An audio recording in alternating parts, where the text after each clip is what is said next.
Yo, what's going on, peeps? You already know the vibes. Make sure you subscribe. Make sure you like. Make sure you comment. Make sure you're sharing. Today we got the preview for Spurs v United.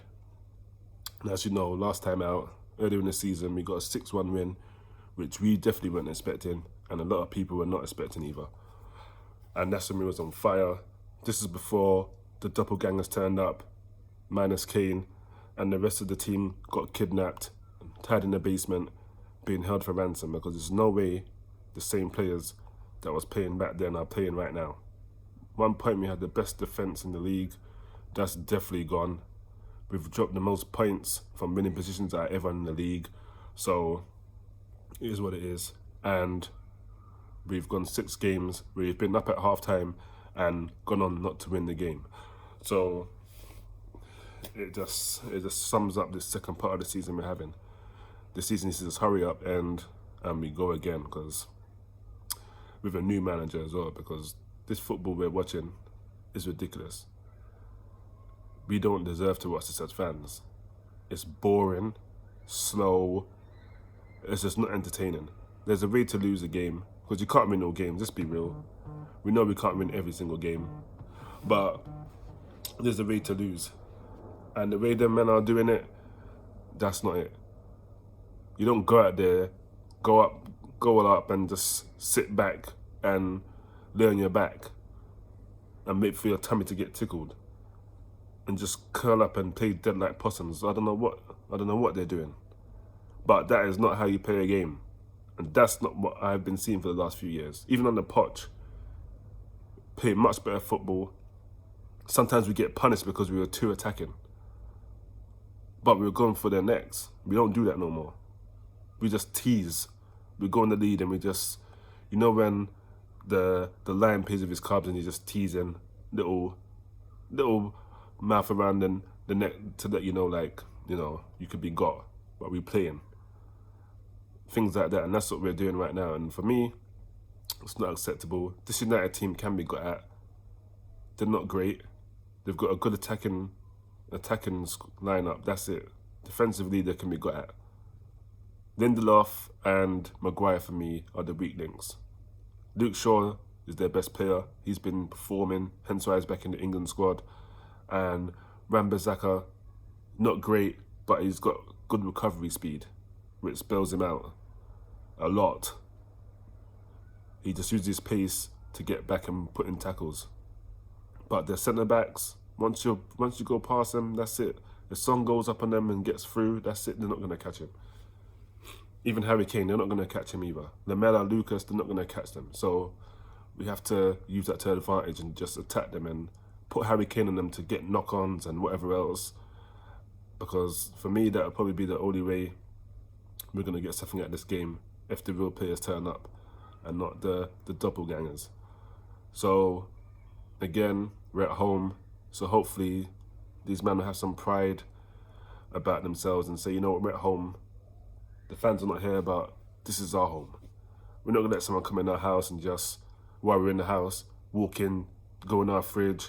We don't know them. They're just going to come in, drink our juice, go to your wife, smack her bum, and all kinds of fuckery like that and do nothing. So hopefully these men will grow some balls, some of them, and perform. And hopefully Mourinho puts out the right team.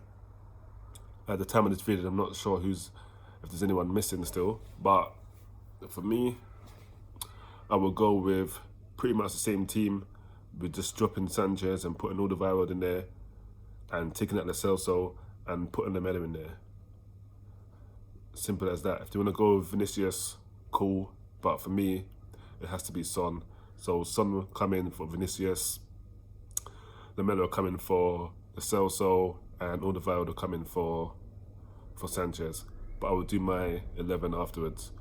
But I'm tired of seeing this football. I don't want to see it no more. And obviously we know what Mourinho's like. This is the kind of football he plays.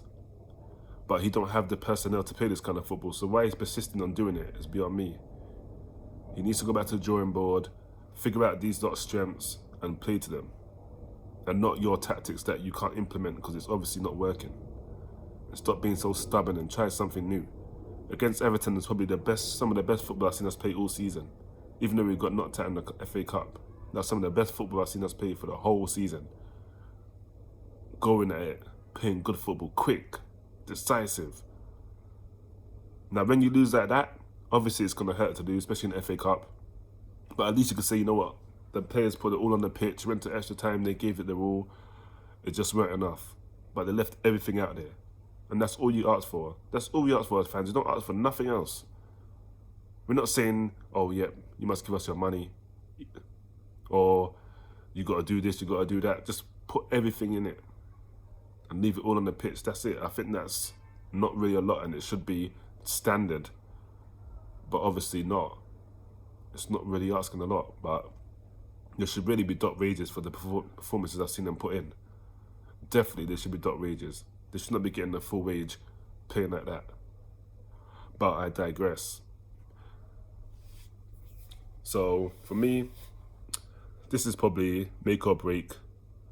We don't win this, we don't get anything from this game, then you might as well say bye-bye, top four, because it ain't going to be on anymore. Because we can't keep relying on everyone else to lose. Like Chelsea lost against West Brom, and did we take advantage of that? Nope. We went on due the game, knowing going into that game, because that was on Saturday, they knew going into that game on Sunday that, look, you've got a chance now to go top four. Above Liverpool, above West Ham, above Chelsea. Did they take it? No. Because they have to make it so complicated. They didn't turn up, they didn't even look like they were on the beach. It looks like they just won the league, won the Champions League, won the FA Cup, won the League Cup, they just won everything. Super Cup, Bundesliga, it looks like they won everything the way they were playing. Not good enough. So they don't turn up, don't get a win, top four, definitely happening. So they might as well kiss that goodbye and back to Europa League or the Europa Conference if you're lucky. But I don't know, we'll see. But let's get into the lineup anyway, because this team sometimes I can't do them. But as always, we start between the gates, and as you know, my guy Hugo Lloris, who has had some decent games, even against Newcastle, put off a brilliant double save, kicked us in the game from early. So for me, he steps in. On the right, he wasn't in the squad at all against Newcastle, but if he's fit, he comes in. If not, it's going to have to be Tanganga. Don't want to see Doherty, even though he went in the squad as well. And centre-backs, Alderweireld, Roden. That's it. No discussion, no debate. That's it. They're the names that go there. You can put Sanchez down the bench, cool.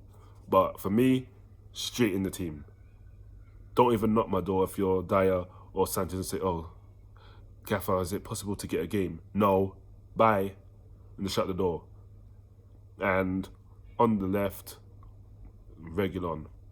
Because he's putting in some brilliant crosses that no one's attacking. And it doesn't make any sense. I don't get it. We've been crying for it, and now we're getting it. They don't know what to do. So for me, Reguilon steps in.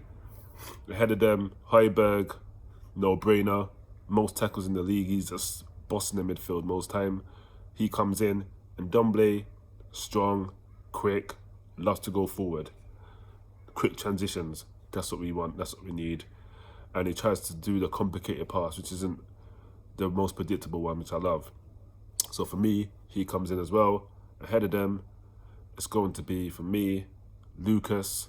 He's going to be the number 10 because he's been performing pretty well every game. He had a bad game against Newcastle, but before that, weeks before, he's been arguably the best player. So for me, he comes in.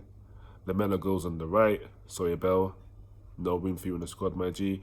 So Lamela comes in, Kane up top, and Son, even though he wasn't great against Newcastle when he came on, he just came back from injury, so you've got to give him the benefit of the doubt. So he steps in for me. So just to run through that again, we've got Lloris, Aurier, if Aurier's not fit, Tanganga, Alderweireld, Roden, that's it, no debates, Reguilon, Højbjerg, Ndombele, Lucas at the 10, Lamela on the right, Kane up top, Son on the left. That's my team. If he pays that, it's a different story. If we win, well, that's a whole different video there. But that will come in the review, obviously dropping on Sunday, and the pay ratings follow most likely on the Monday. But as always, you don't already know the vibes. Make sure you don't wash your hands, keep your distance. In London, shops are opening on Monday, but please still follow the rules and be responsible. Don't be a bunch of dickheads. Be sensible when you're out there. Don't all be queuing up and jumping on each other in the shops now they're open. Be sensible. Wear your mask, not around your chin. Put on your damn mask. Wash your damn hands. And until the next vid, I'm out of it. Peace.